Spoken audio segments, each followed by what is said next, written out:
Welcome you all. Today we will be understanding about basic concept related to working capital and how to calculate the operating cycle of a concern. Before that, you all should know what is working capital. The money required to carry out your business smoothly.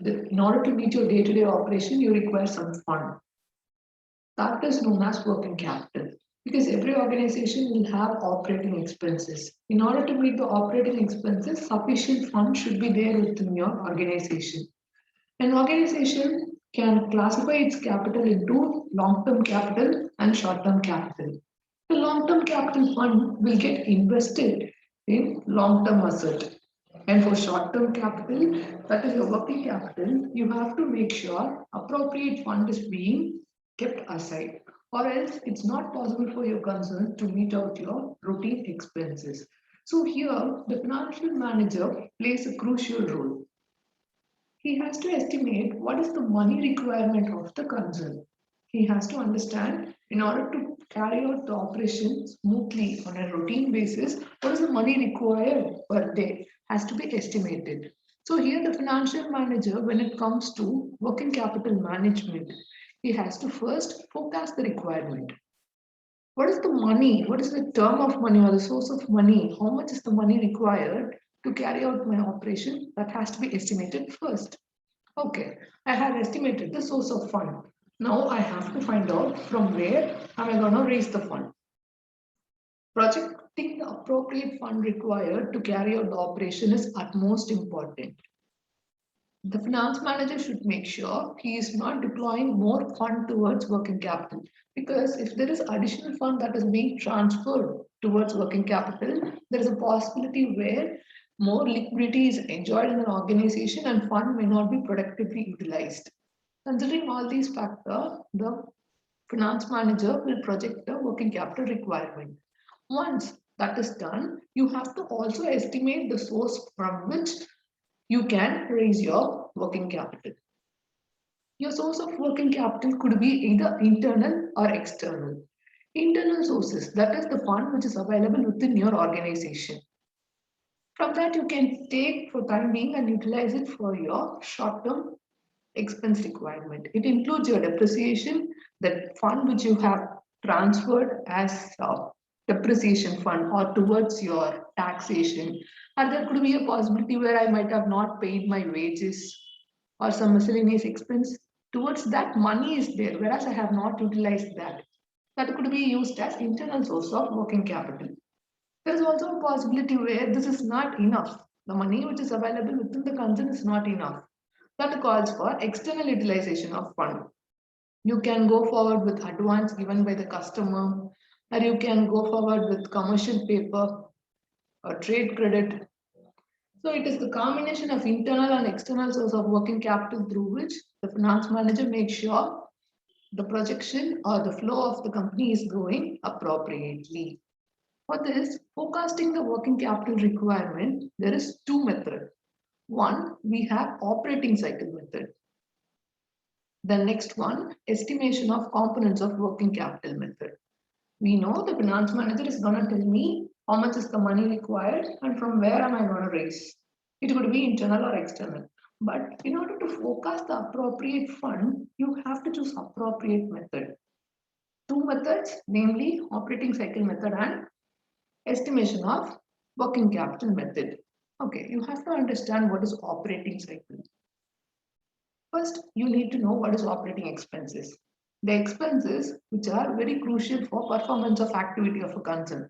That is known as operating expense. Without honoring these expenses, my concern cannot perform further. Okay, so a company has to understand how many operating cycle it has in a year. In order to manage efficient movement of working capital, you have to analyze at what time you're having cash and how it's gonna move forward towards raw material, when it will be converted to finished good, and when you're gonna sell that, and at what stage you're gonna recover the money.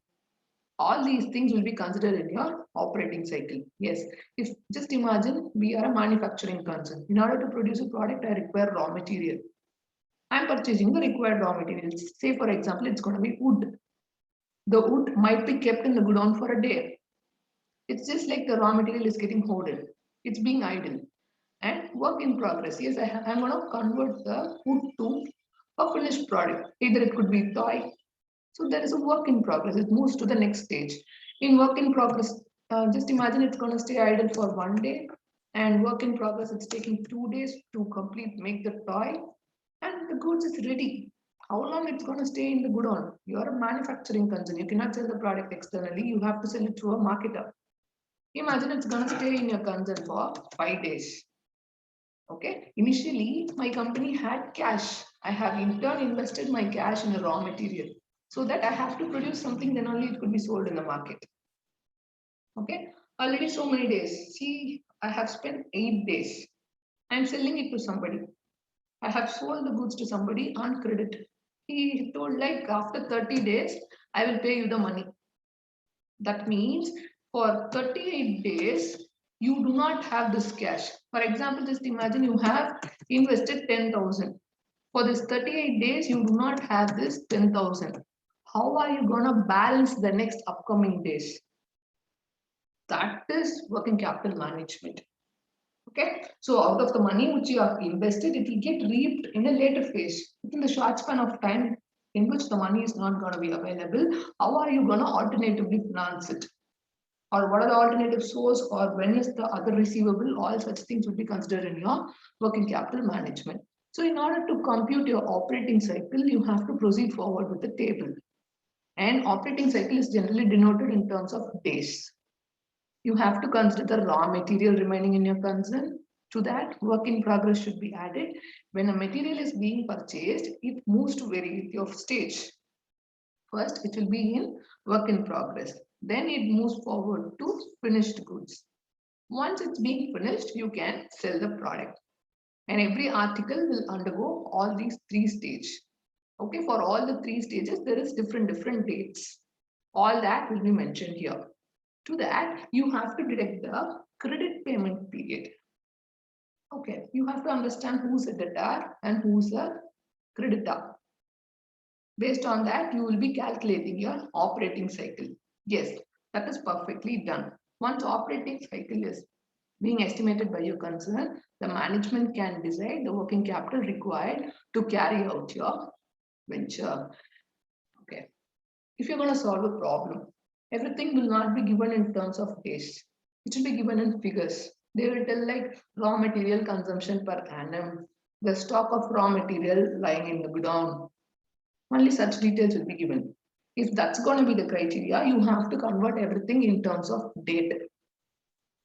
Okay, in terms of day, everything has to be converted. So in order to calculate raw material storage period, the formula to do that is average stock of raw material divided by average cost of raw material consumed per day into 365. I'm multiplying it with 365 because that's going to be the number of days in a year. And I told you while calculating the operating cycle, it is always like days should be considered. It's not going to be year after year. No, working capital is something short term. So the number of days within which a cycle will repeat will be within a year. That is the reason why I am representing it in terms of number of days. And similarly, for work in progress, if you consider, they are trying to establish a relationship based upon average stock that is lying in your work in progress, and comparison is made between the average cost of production per day. For example, 100 stock might be moved to work in progress, but out of which you might be processing just 10 units. Okay, so while finding out different days in which your stock is gonna lie, you have to compare between appropriate figure. And with respect to finished goods, the formula to find out the finished goods in day, it's going to be average stock of finished goods divided by average cost of goods sold per day into 365. And debtors collection period. In order to find out debtors collection period, the formula is average accounts receivable divided by average credit sales per day into 365. Okay. If I'm going to make credit sales, I have made sales on credit. On a later phase, the debtor will pay me. Obviously, they will take some time. Okay, that relationship is established in my data collection period. With respect to credit payment period, while purchasing on credit, I have to pay back to the creditor who has given me goods. Even for that, a little lag in time will happen. That relationship is established in creditor payment period. And the formula to calculate creditor payment period is average accounts payable divided by average credit purchase per day into 365. And here you have to be very much clear with only one concept. For everything into 365 is being done. You might have a doubt why that 365. That 365 is being established in order to make sure you're converting all the figures in terms of date. All these formula is very important. If you are in a position to solve out and find out the number of days of raw material, work in progress, finished goods, it is very easy to find out the operating cycle. We will solve a problem for your better understanding. Yes, here they are asking me to calculate operating cycle of a company with the help of the following information. Yes, they have given variety of information. Raw material consumption per annum. So everything is given with related to per annum. And we know when operating cycle is being calculated, it should be represented in terms of days. We have to keep that in mind. And when it comes to days, it should be multiplied with 365. We are aware about that. Yeah. So raw material consumption, annual cost of production, sales, and annual sales is given. Yes. And average value of current asset. Okay, here they are telling average value of current asset. That means the portion of asset which is laying in your company. Okay, this portion of stock, it could be in form of finished stock or debtors or work in progress, the portion of stock which is laying in your company. That's being given. You have raw material, work in progress, finished goods and data. The company gets 30 days credit from the supplier. The credit period is given. We know as per the table, all the assets will be added. That is your raw material, finished goods, work in progress, data will be added. And to that, your current liability of credit payment period will be subtracted. Here, the credit payment period is given to be 30. Yes, that is given. This is the only figure which is given. And they have also told all the sales were made by the firm on credit basis. Okay, yes. Then only you can find out the debtor period. I have to take the number of days in a year to be 365. Because in order to convert everything in terms of number of days, I have to compare it with the 365 days. Yes, okay. Now let us move forward and solve the problem. As per the table, the first figure, that is in order to calculate the operating cycle, what are the required things? You can go forward with the table. First, I require raw material.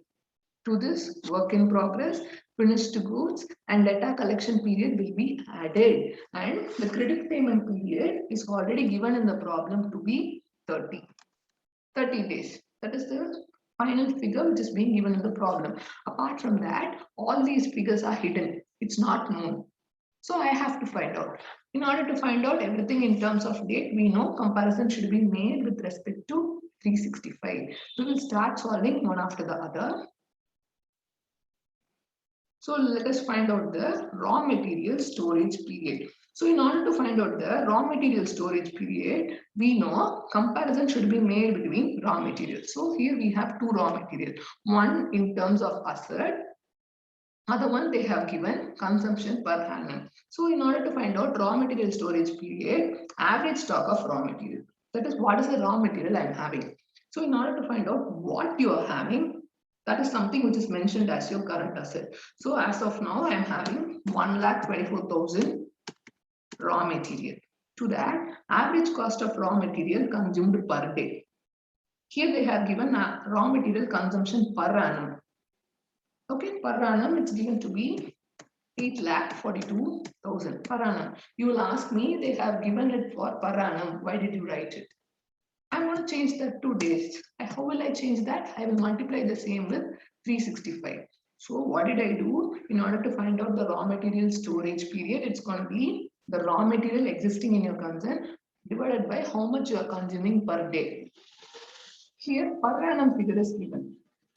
If you see here, per annum figure is given. So in order to convert that into days, I have to multiply it with 365. So if I'm going to do that, my raw material storage period is 54 days.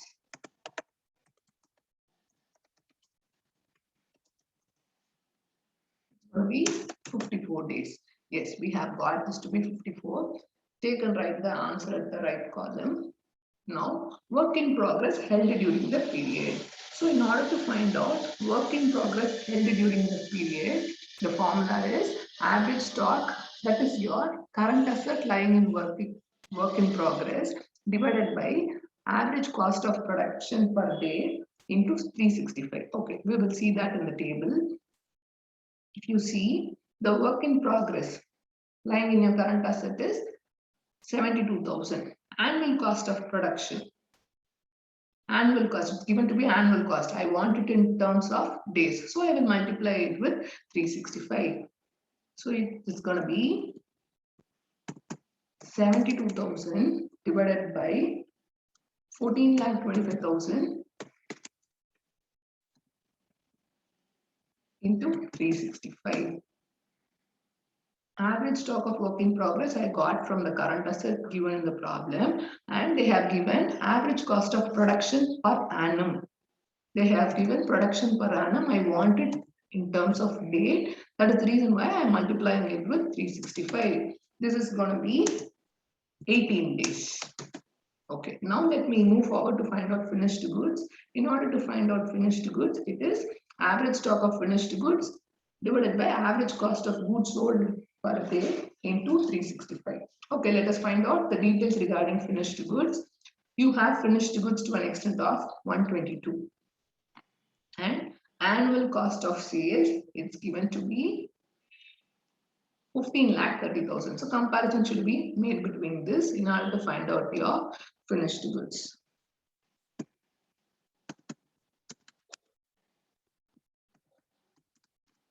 And in order to get everything in terms of days, I'm multiplying it with 365. Everything is given per annum. I want it in terms of number of days. That is the reason why I am constantly multiplying every figure with 365. So this I am getting to be 29 days. Yes. At last, I have to find out my data collection period, which is also given in the problem. 2,60,000 is the data lying in my given in the problem. Apart from that, they have told annual sales made in the concern. You will ask me how you are telling this to be credit sales. Here they have given in here all the sales made by the firm are on credit only.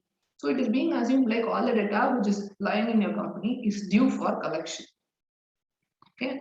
So in order to find out your data collection period, it's going to be your average receivable. That is my data due is 2,60,000 and the credit sales made per annum is 19,50,000. That has to be multiplied with 365. We know why, because in order to get it in terms of days, I am doing this. So the data collection period is, it's going to be 49 days.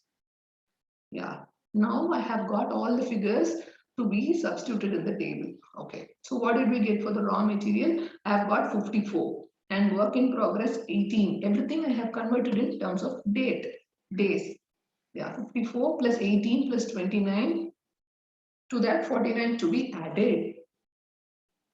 So my raw material days is 54 and 18 comes for work in progress, 29 for finished goods, and just now we have found our data collection period to be 49. All these has to be added. If I'm adding, I'm getting it to be 150 days. Yes, that's fine.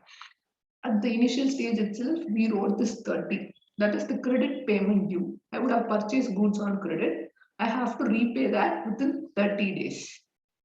Okay.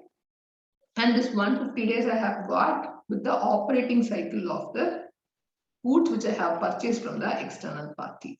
Now, if I'm going to deduct 30 from 150, I am getting operating cycle to be 120. Yes, we have got the operating cycle to be 120 days. That means every 120 days, this cycle will get coined up in your company. As per this operating cycle day, Your finance manager has to appropriately decide what's going to be the finance that has to be made available in the concern in order to ensure smooth day-to-day working of your organization. So in order to easily understand this concept, two things is very much important. One, you should know how to solve this table. And you should also remember everything should be mentioned in terms of days. And if you're very clear with the formulas regarding different collection period and storage period, you can find out the operating cycle in terms of days.